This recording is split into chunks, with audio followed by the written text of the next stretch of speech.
What's up, Call of Duty fans? Again, I just gotta get myself situated here. I just always start the video and then realize I'm not where I want to be, so there's that.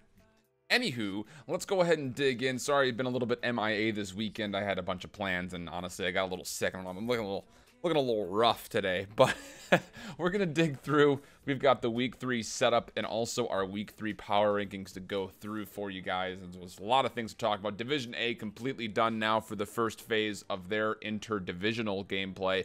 We'll be switching over for the next 2 weeks, looking at Division B, where they will have their first full round robin through all 8 teams that are in Division B. So a lot of things to look forward to.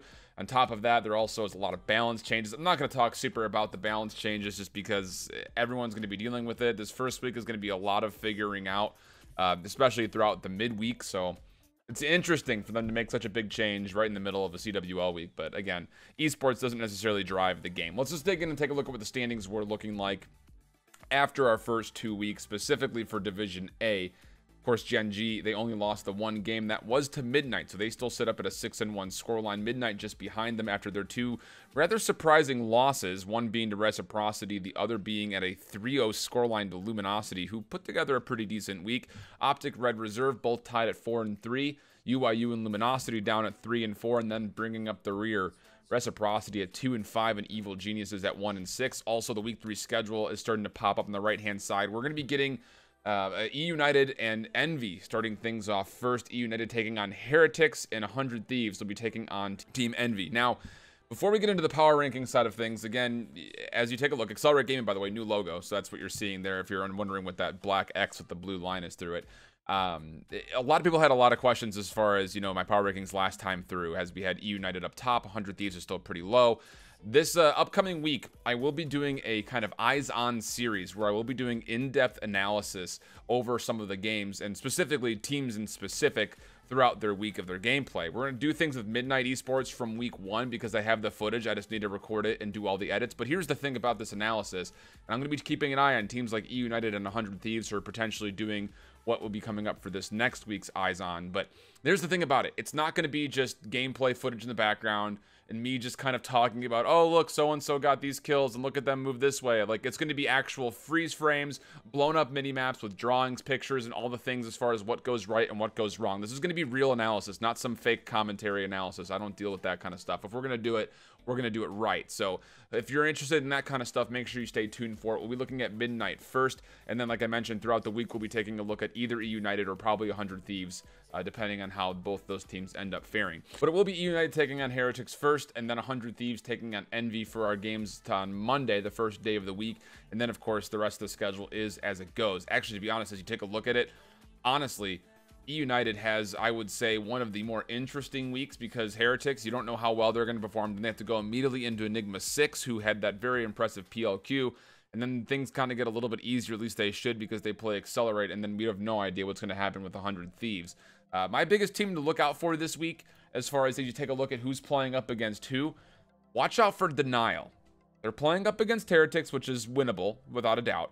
And then they play up against 100 Thieves, which is the rematch from PLQ, where they did lose 1-3, but they very well could have won that set 3-0 if they didn't make a couple of small mistakes. And then they'll be finishing off their week versus Envy. I'm interested to keep an eye on to see how this team does, just simply because I think they have the most to prove as far as, what the general consensus is on them. It seems like a lot of the community still thinks they're going to be the worst team in Division B. I think otherwise. But we'll see exactly how that goes as we move through. And then on the other side of things, it very well could be a very difficult week for Enigma 6, who has to go up against E United and Splice, definitely top 2 front runners for Division B, as you would think about it. And then you can't sleep on Heretics. This is a team that did very well throughout the PLQ. So I think Enigma 6 probably has one of the harder schedules this week. We'll take a look to see how things fare. But let's go back and take a look at what our power rankings were after week 2. Or before week 2 started, rather, not after week 2. This is before week 2 started. We had Accelerate down low. Luminosity and Evil Geniuses, they were both sitting at 0-3 stat lines, and you can see the scores as they pop up there. It was not a good look for either of these teams. We had predicted that Luminosity was the team that would more likely than not have the more difficult schedule. They would prove us wrong naturally, and that, of course, would mean 100 Thieves and Denial would bump up 2 spots from when we had them previously from our first week. Reciprocity and Red up a little bit higher, and UIU, even though they did finish only 1-2 in that week, they played a very good set versus Optic. They did get moved around by Midnight pretty easily, but they still looked like a pretty solid team. Then you get into the top 8. That's where Genji would start things off. Heretic still up there. And then Enigma 6 and Envy, rather, had not moved much at all, with the exception of giving room for Midnight to move because they had started off with that impressive 4-0 week. Splice, Optic, we slipped down one spot, and E United. And again, a lot of controversy over that Optic pick, but again, you have to take into consideration what that team was at that time without Dashy being there. I mean, you can't just rate them number one because of what they are presumed to be based off a team that we haven't seen in LAN action since Vegas. So a lot of controversy about that one. I'm sure I'll regain some of your guys' faith in this week. Let's go through it, though. At the very bottom, again, I'll be keeping them there for now until I see them play. I still have Accelerate Gaming sitting in 16th. Just simply because I think this team is the most inexperienced. I think that they're going to have one of the hardest paths to prove themselves, because I think that everybody they'll be going up against, obviously a little bit more veteran with a couple of exceptions. It just comes down to, will they actually be able to convert against these teams that are also lower in Division B? Or when we get cross-divisional play, will they be able to have games where they can take matches from teams like Evil Geniuses or Reciprocity who have not looked good? We go to the 15th spot. This one might be a little bit strange, but I actually have Reciprocity dropping pretty significantly here.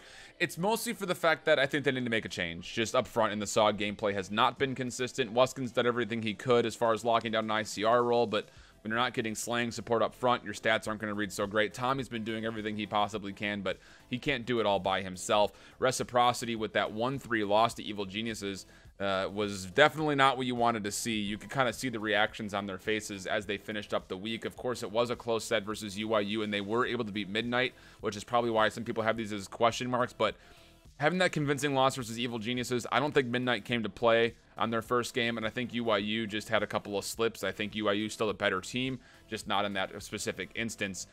So you will see them, I think, just generally. I still think that Reciprocity, though, is probably one of the weakest teams in Division A.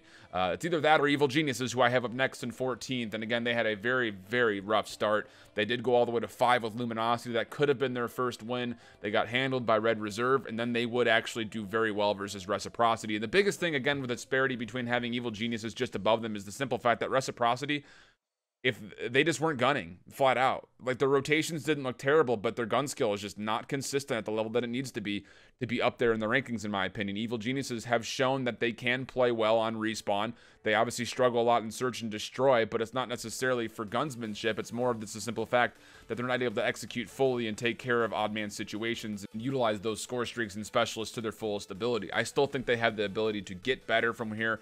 I still maintain the fact that if there would have been 3 straight weeks of Division A, Evil Geniuses would have rode on some momentum coming through. But regardless, that's where it'll be for now. In 13th, not moving up super high. I have Luminosity there. They did go 3-1, but I still think they still snuck by a couple of fights. Honestly, they probably should not have won that Optic set, but Zuma just looked a little bit lost when it came down to the control, as he has kind of all week, and they were able to convert off the control and find some momentum in the hard point, and then a very close search and destroy that they barely were able to eke out. You still go back to Evil Geniuses, that 5-game set that they barely were able to win out, and then they had that random 3-0 versus Midnight. I honestly think this is more Midnight not playing as well rather than Luminosity playing great. Granted, Luminosity did start to frag out in that set. I still think that they need to make a change somewhere. It's still not a team that I can feel confident putting in the top 10, and they would definitely need to find a way to use this new weaponry meta to their advantage if they were to bump up any higher. Just above that, I still have 100 Thieves sitting in 12th, just below where number 11 would be. That's still Denial in my book. I still think Denial's the better team. We'll obviously get a look to see if that ends up being the case, as those two teams will play on Wednesday against one another. And then in 10th, slipping down just one spot, flip-flopping with the team that was near them, was UIU. And the only reason why at this point, I mean, they played a pretty solid set versus Genji. And honestly, the 3-0 versus Red Reserve very well could have been a 3-0 in the other direction. Remember, it was a 205 to 250, a 5-6, and then a 3-2 for the search and the control after that. So this is a team that I still think is very solid on. I think they're going to be completely undervalued. If you're a betting type, definitely keep an eye on for this team to see how they improve over the next couple of weeks with this new weaponry change, because this is a squad that I think can adapt. And when you have Mayhem and Methods kind of hitting that flex AR style role, I think they'll be able to find themselves pretty comfortable no matter what weapons they're using, and I think you could see them try to surprise some more teams in the future. Red Reserve will be in my 9th spot to round out the bottom 8. And again, this team is just so inconsistent. You see a 3-0 to start off versus Reciprocity, a 3-0 versus Luminosity, a 3-0 versus Evil Geniuses, a 3-0 versus UIU. But then they're not able to do much work really whatsoever against the top teams. Yes, they went to 5 versus Midnight, but Midnight should have been able to close that out a little bit sooner. Red Reserve, I think, is just, again, it is another inconsistent European team that I would love to see some more solidity in that kind of frontline SOG gameplay. Scraps cannot be doing it all by himself, and he seems to just be doing it. That or Rated just pops off with an Annihilator and saves rounds. So those things, again, are great to have in your wheelhouse, but I need to see consistency from this red team to move them into the top 8. So as we transition over, take a look at our top 8. This is a little bit of a switch because I had Heretics a little bit higher, but I had to make room for some movement up top. So Heretics will be sitting in my number 8 spot, just below the number 7 of Enigma 6. Actually really excited to see this matchup, Enigma 6 and Heretics. They play on Wednesday as well. Wednesday will be a very good day for games. I'm very excited to see how this one goes. I think it'll really show a lot about what these two teams have to offer. Obviously, they both had very good PLQ performances, but will they be able to perform on land consistently over the course of a week? We'll find out as these two teams will head up against each other. We'll get a pretty good picture as far as how good these teams actually are. In 6th, moving up 2 spots from the 8th, I have Genji here sitting at 6-1, which might feel a little bit low, but after that 1-3 loss to Midnight, it was very difficult to rationalize putting them any higher than that. You take a look at some of their stats as they go through. It's the Search and Destroy that's been carrying them through all the way into where they are in the rankings, not having lost a single round yet, but they have not been super great on the respawn. They obviously have been very 50-50 with the hard point, typically losing their first one and winning the second, and then their control has been kind of here, kind of there. They set it a 4-3 record control-wise, so it's good enough for top 6 for me, but not as good as what Midnight has to bring to the table. They sit in 5th. Even though they had a very rough start to the week, their averages still speak for themselves. They got decently better at Search and Destroy, but the biggest thing is the fact that they're 9-1 in hard point. Their control's been half and half, 4-3 there, but you take a look at the 228 average is one of the top in Division A right now, just below our team above them. And that's one of the reasons why I have them so high, is the hard point. I think that gun skill relates very closely to control. Search and Destroy is a whole nother monster, and they haven't even been bad there. So I still think Midnight is the better team. We saw them able to obviously irk out Genji at that 3-1 scoreline previously. That'll mean our top 4. I still have a lot of stock into Team Envy at the moment. I think that, again, a lot of their question marks from Vegas was the simple fact that, think about it this way, they lost a lot of sets just on round 11s in game 5s.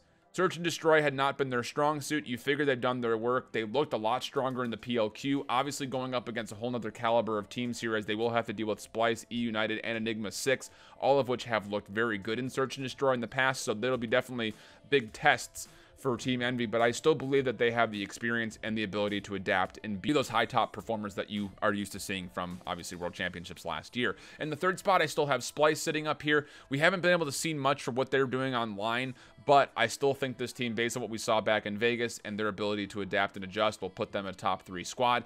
This would probably be my biggest risk pick, though. I think that if out of all the top teams, the one that could potentially not perform the most, you think that it might be Splice. I would say between Splice and Envy, just based on the caliber of competition that are here and the fact that we haven't really gotten a good barometric test on Splice in specific.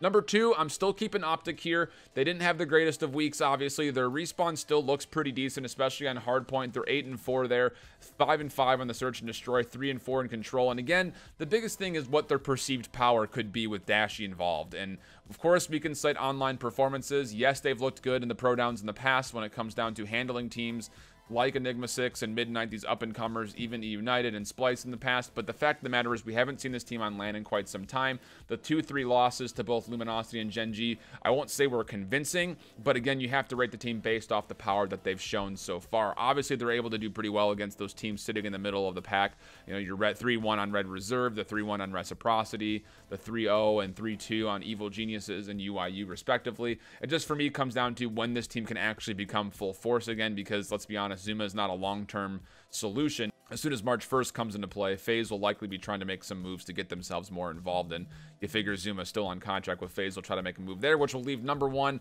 I still believe E United is probably the best team, at least at the moment, until we can see Optic with Dashy. We'll see how much my guesses and predictions go through this week, because they do have, again, like I mentioned, a pretty difficult schedule. They don't have Splice or Envy, but they're not getting a full-on easy schedule. They still have to go up against some pretty decent teams, so it'll be interesting to see how they do throughout this entirety of the week, and if obviously they don't do so well, we'll have to finagle our power rankings just a little bit more. Again, that's been the power rankings for you guys. I hope you guys enjoyed it very much. I know the channel has been kind of up and down and all over the place. For those of you guys that do come back every single day and watch these videos, I really do appreciate the support that you guys give. We put a lot of effort into these videos. We definitely try to make the highest production quality as far as all the other content creators out there, and I can confidently say I think we do. But again, I couldn't do it without your guys' support, so I appreciate it. Again, keep your eye out for the Eyes On series. I'll try to get that done sometime early this week for the midnight stuff. I don't want to procrastinate on it too much, but I do have a lot of things going on. We just wrapped up EU Contenders Trials for Overwatch. A lot of things going on commentary-wise. And of course, make sure you guys follow along with COD Gamepedia if you want to get live updates on some of the games if you're not able to watch. And then beyond that, make sure you check out on Tuesdays, Thursdays, and Fridays the Collegiate Call of Duty League that I also am a part of the broadcasting team for. That'll happen at 8:30 p.m. Eastern Time over on College COD. That's their Twitch channel. You can find more information on their Twitter as well. It's been a pleasure having you guys, and just going to wrap this one up for you. We'll catch you for the daily recap starting tomorrow. Until then, hope you keep holding it down. Later, bye-bye.